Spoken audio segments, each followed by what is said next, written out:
नमस्कार जय जगन्नाथ मु जयश्री आपण मानकु समस्तଙ୍କୁ मो चैनल को स्वागत करूछि जे मनी मो चैनल को सब्सक्राइब करने जति समस्तଙ୍କୁ बहुत बहुत धन्यवाद जे मनी करिना जल्दी जल्दी करिनंतु जदि वीडियो आपण मानकु पसंद लागे लाइक सब्सक्राइब शेयर और बेल आइकन को दबाइबा जमा भूलिबेनी जहाँफल मैं कुछ नुआ वीडियो अपलोड कले आपण माने आको नोटिफिकेशन पाइबे।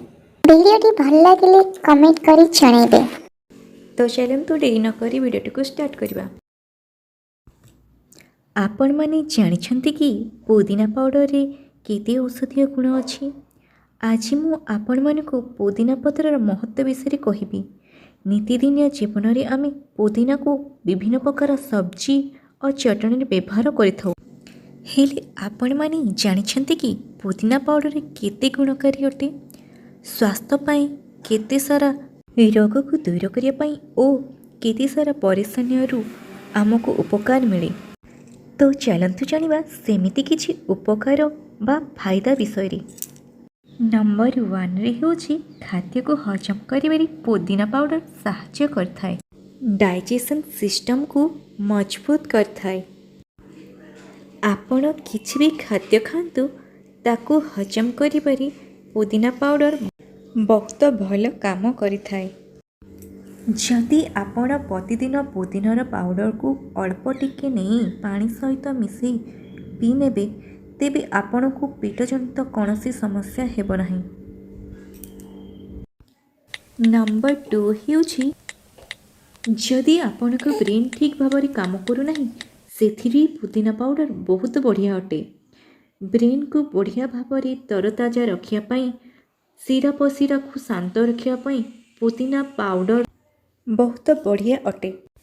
नंबर 3 हेउछि शिशु को स्तनपान करिबारे ब्रेस्ट फीडिंग पेन रे मध्य फायदा मिले। जो माने निज छुआ को स्तनपान करती बहुत सारा महिला मानकु ब्रेस्ट पेन हुए जेते बेले से माने निज छुआ को स्तनपान करती तो एही समय रे कोन करा जिबा उचित जहा फल कि महिला मानकु एही कष्टरू निवारण मिलिबो। तो यार सबुठु बड़ उपाय हेउछि पुदीनार पाउडर। जदि सही महिला माने प्रतिदिन पुदीना पाउडर को पानी सहित मिसई पीबे मात्र 4 ରୁ 5 दिन मध्य सेमानकर स्तनपान करिबारे जो पेन बा जंत्रणा ताहा पूरा समाप्त हो जाइथाय। पुदीना पाउडर स्तनपान करिबारे व्यथा को मध्य दूर करिपारे। नंबर 4 हेउछि भूक को बढ़ाइबारे। भूक बढ़ाइबारे मध्य पुदीना पाउडर सहायता करे। बहुत लोकमानकु भूक लागे नाही जहा फल रे सेमानक शरीर दुबला पतला होइथाय। सेमानी न्यूट्रिशन प्रॉब्लम रो शिकार होइथांती। तेबी सही लोकमानकु मध्य जदि पुदीना पाउडर खाइबाकु दिया जाय तेबे सेमानकर भूक बढ़ी जिवो। सेमानकु अन्य किछि मेडिसिन खाइबाकु पड़िबो नाही। पुदीनार सबुठु बड़ खासियत यह कि यह हर्बल अटे आउ एहार शरीर उपरि कौनसी साइड इफेक्ट मध्य पड़े नाही।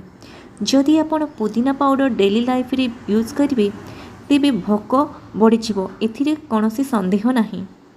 नंबर 5 होछि कॉन्स्टिपेशन बा कोष्ठकाठिन्य।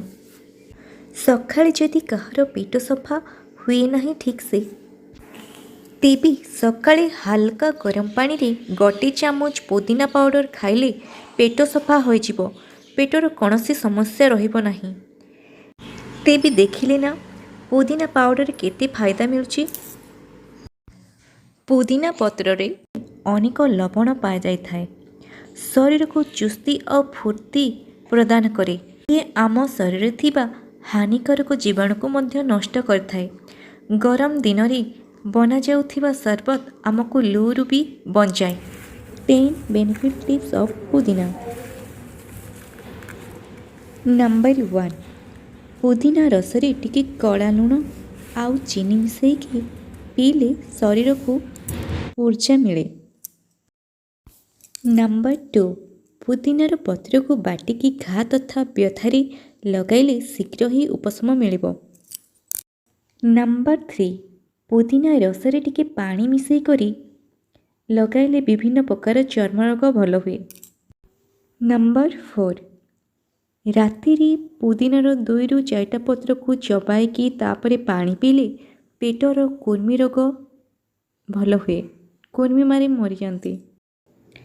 ନମ୍ବର 5 ପୁଦିନା, ରସୁଣ, ଲୁଣ ଓ ଅଦାକୁ ଚଟଣି କରି ଖାଇବା ସହିତ ଖାଆନ୍ତୁ।